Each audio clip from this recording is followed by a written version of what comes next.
ಮಾಡ್ತದೆ, ರಿಪೇರ್ ಮಾಡ್ತದೆ, ರಿಜುವೆನೇಟ್ ಮಾಡುತ್ತೆ, ರಿಯಾಕ್ಟಿವ್ ಮಾಡುತ್ತೆ. ಆಮೇಲೆ ಡೆಡ್ ಆಗಿರುವಂಥ ಸೆಲ್ಗೆ ಅದು ಏನು ಮಾಡುತ್ತಪ್ಪ ಅಂದರೆ ರಿಜುವಿನೇಟ್ ಮಾಡ್ತದೆ. ಈ ಸೆಲ್ ಮೆಂಬ್ರೇನ್ ಪೊಟೆನ್ಷಿಯಲ್ ಅಂತ ಕರಿತೀವಿ ನಾವು. ಏನು ಮಾಡ್ತೀವಿ, ಅದು ಒಂದು 30ರಿಂದ 60 ಒಳಗಡೆ ಇತ್ತಂದರೆ ಹೆಲ್ದಿ ಸೆಲ್ ಅಂತ ಕರಿತೀವಿ ನಾವು. ಸೊ 30ರಿಂದ 60ರಿಂದ 90 ತನಕ ಹೋಗ್ಬಿಟ್ಟಿದ್ರೆ ಸೆಲ್ಗಳು ಡೆತ್ ಆಗ್ತಾ ಹೋಗ್ತದೆ, ಅಂದರೆ ಅದರ ಪೊಟೆನ್ಷಿಯಲ್ಲು ಕಡಿಮೆ ಆಗ್ತಾ ಹೋಗುತ್ತೆ. ಅದಕ್ಕೆ ಸೆಲ್ ಮೆಂಬ್ರೇನ್ ಪೊಟೆನ್ಷಿಯಲ್ ಅಂತ ಕರೆದಿರೋದು. ಸೊ ಇದು ಏನು ಮಾಡುತ್ತಪ್ಪ, ಸೆಲ್ ಮೆಂಬ್ರೇನ್ ಪೊಟೆನ್ಷಿಯಲ್ ಹೆಲ್ತ್ನ ಇಂಪ್ರೂವ್ಮೆಂಟ್ ಮಾಡುತ್ತೆ.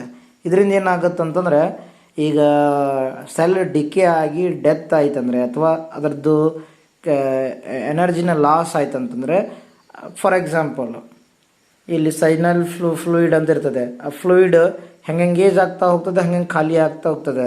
ಅವಾಗ ಏನಾಗುತ್ತೆ, ಸ್ವಲ್ಪ ಕುಂತ್ರು ನೋವು ನಿಂತರೂ ನೋವು. ಈ ಏಜ್ಡ್ 60+ ಯಾರು ಕ್ರಾಸ್ ಆಗಿದಾರಲ್ಲ ಅವ್ರಿಗೆ ಗೊತ್ತಾಗ್ತದೆ ಅದು.